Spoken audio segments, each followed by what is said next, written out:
The original Fugitive Slave Law was in 1793, and it recognized that there were certain parts of the country where slavery at least was theoretically illegal, and that slaves might run off from places where slavery was legal.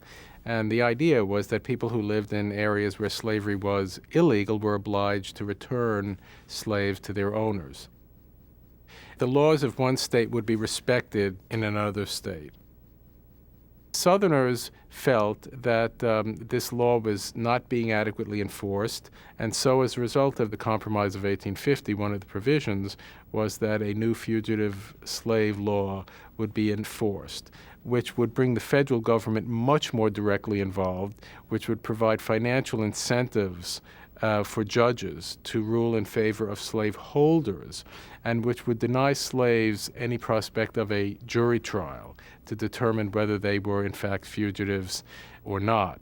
And this was seen as an important concession to the southern states and to southern slaveholders. And from their point of view, they felt that if their property wasn't secure in the Union, they didn't want to stay in the Union.